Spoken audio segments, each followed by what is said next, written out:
Right now, Mitt's big win. The Denver debate, more like a whitewashing in most people's minds. But the question is, did Romney really change the game last night? Was it enough to change the score that really matters in the polls and, more importantly, those swing states come November 6th? And next, what did happen to this guy? What happened to the President Obama that most people expected to hear last night? He turns in arguably the worst debate performance of his political career and perhaps his ugliest moment when it comes to the national spotlight. Did 4 years in the White House go up in smoke in just 90 minutes? And later, have you seen this guy? I'm talking about the little guy in the middle, Jim Lehrer, legendary journalist, hero to many in this business. Not a good night last night. He got plowed over, the mute moderator, as some are politely putting it, plus other debate questions that have some scratching their heads the day after. Good evening, everyone, and welcome to RFL. I'm Richard French. Thank you so much for joining us this Thursday, October 4th. It was a debate that Mitt Romney could have only dreamed about, let's be honest, and one that must have felt like a living nightmare for the president and his supporters. So the question is, why was last night so lopsided? Was it just in the fourth estate, the chattering class's mind, or was it to the general public? We'll go through the snap polls to say what people are saying the day after. And will this change the campaign landscape? Narrative here, how they'll candidate, the strategies, how it moves forward. And also, will the debate here and the results here balloon Romney's numbers here? And what about those facts, those pesky little things that kind of matter, one would think, or maybe not, the day after that debate? Let's begin, though, with what we heard for 90 minutes in Denver, many calling it Mitt's very much prime performance here and what universally is being called a pretty lopsided win, possibly even a game changer. And it comes 33 days till the presidential election. And after last night, what an interesting final 33 days it may promise to be. All right, but to know its impact, we have to know where the race stood just before last night at 9 o'clock Eastern time. And for that, plus what happened in Denver and what the reaction's been since, let's bring in Andrew Whitman, our senior political correspondent, to get us started. Well, Rich, any assessment of Romney's campaign before last night would have to put his position between consistently trailing and perhaps even total free fall, down more than 3 in the latest poll average, which doesn't include anything from last night. And more importantly, Romney was down big in the electoral vote, with President Obama on the doorstep of the 270 electoral votes he would need to win a second term. What's more, the Romney campaign had been enduring PR nightmare after nightmare, from his Libya comments to the now infamous 47% tape. Romney, it seemed, was losing news cycle after news cycle. And then came last night. Under the president's policies, middle-income Americans have been buried. They're just being crushed. I just want to wish, sweetie, you happy anniversary, and let you know that a year from now we will not be celebrating it in front of 40 million people. I just don't know how the president could have come into office facing 23 million people out of work and spent his energy and passion for 2 years fighting for Obamacare instead of fighting for jobs for the American people. At some point, I think the American people have to ask themselves, is the reason that Governor Romney is keeping all these plans to replace secret because they're too good? Is it because that somehow middle-class families are going to benefit too much from them? No. I'm sorry, Jim. I'm going to stop the subsidy to PBS. I'm going to stop other things. I like PBS. I love Big Bird. I actually like you too. But I'm not going to keep on spending money on things to borrow money from China to pay for it. If the tax plan he described were a tax plan I was asked to support, I'd say absolutely not. I'm not looking for a $5 trillion tax cut. Well, for 18 months he's been running on this tax plan, and now, 5 weeks before the election, he's saying that his big bold idea is never mind. 5 million jobs in the private sector created. The auto industry has come roaring back, and housing has begun to rise. Even taking just their best moments from that last night's debate, you get a sense of how lopsided it was, and the reaction agrees just about universal, a Romney win. That's what just about all the pundits said last night. You'll hear from some throughout the program. That's also what voters said in 2 key snap polls. CBS had it a 46-22 win for Romney. CNN even more lopsided at 67-25. And in an election where swing states like Florida, Virginia, Missouri, and Colorado could determine the outcome, the reactions were as easy to read as the newspaper headlines. The Denver Post, round 1, Romney. Florida Today, Mitt fires away. The Washington Post, Romney takes fight to Obama. St. Louis Dispatch, Romney on the offensive. Ames Iowa Tribune, Romney pounces, and other major papers, Chicago Sun-Times, one has reason to smile. Philadelphia Inquirer, Romney puts heat on Obama, and the New York Post, direct mitt. Rich? I think that sums it up, Andrew. Thank you. Joining us now to talk about last night's debate here, an interesting panel. Obviously people with vested interest in not just what happens in their own races, but obviously what happens at the top of the ticket. Joe Carvin, Republican nominee for Congress in New York's 17th Congressional District, covering Westchester and Rockland counties.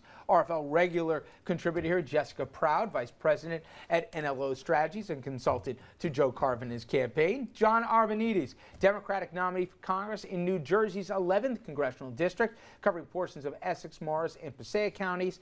And we're going to be talking with John a little bit later on 101. And you've already heard from Andrew. All right, guys, we'll talk about what it means. We'll talk about the fact-checking. We'll talk about where they go from here. But let's first talk about what the heck happened last night. And don't tell me you saw this thing coming, Jessica. People, I thought, underestimated Mitt Romney. If you believe the handlers for the president, Mitt Romney's more capable than they let on.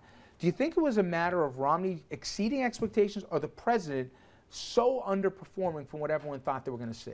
Well, I think you always want to go into debates with low expectations because when you hype them up so much, there's always the opportunity to fail. But Chris Christie predicted it right on the Sunday morning shows. He said this debate is going to be a game changer, and that's absolutely what it was. Romney came out standing just inches from the president and showed he had the style, he had the substance, he looked presidential, he sounded presidential, and he was able to deliver right next to Obama and speak directly to the American people, and that's absolutely going to have an effect. What surprised you last night, Joe?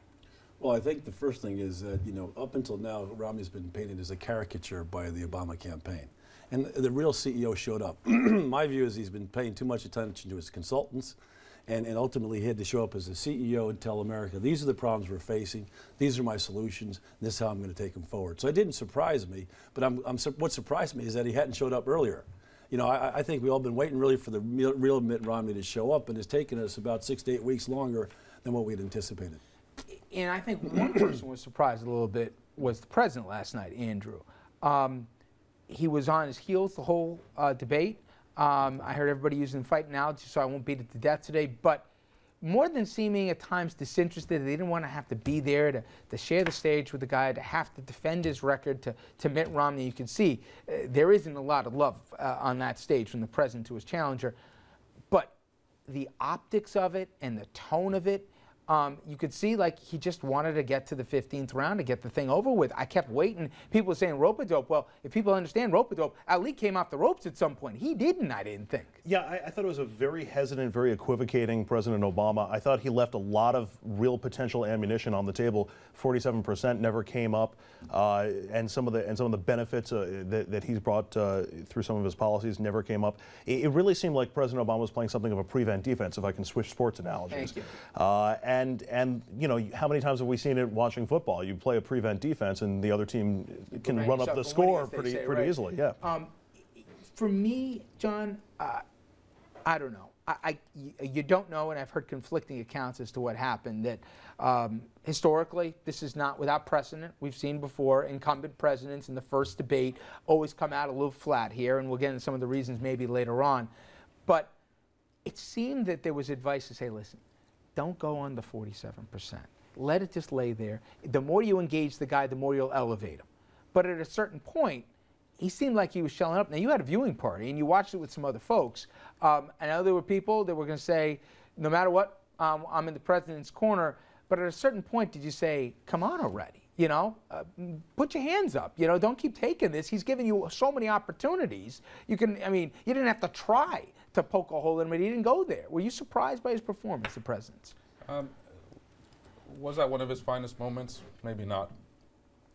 But he is the president of the United States, and he has other things to do other than just prepare for a debate, such as his opponent, Mitt Romney.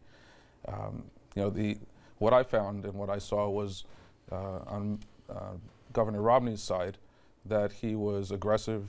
He came across as interrupting, and to me, I looked at it as kind of scary. And it wasn't a surprise to me that that's the Mitt Romney that we saw because of all of the misinformation that was being provided by his statements. And that's what he's been doing. But the snap polls, John, said, and I hear you, and I've heard of that from a few folks, but the snap polls say for the undecideds out there, which is really the audience for this thing last night, I don't know how many minds were going to change of people that were committed. They broke for him for 2-1, 3-1. And I got to say, I know that he jumped on Lehrer, but after a while, Lehrer was just basically furniture in the room. He didn't do anything. I mean, he got steamrolled from the very beginning by both of them after a certain point. And I don't think that optics hurt Romney. I just thought Romney decided he came in there with an agenda. Didn't matter what the question was, he was going to give his answer. And that's not uncommon, by the way, as we both know, right? The president, I just think it never clicked in that he said, all right, this is a different guy than I'm expecting to find tonight. And it didn't change the dynamic. And usually I think these debates are overrated in terms of the major impact, but it gave Romney relevancy last night. I mean, we'll talk about what it all means, but to me, Jess, the optics of it didn't help the president. He wasn't looking up. He wasn't looking there. And I know the room how it was set up didn't lend itself to that, but shame on the campaign then for not prepping him for it. But either he was playing to the audience, which was so set back here and we're told not to be involved.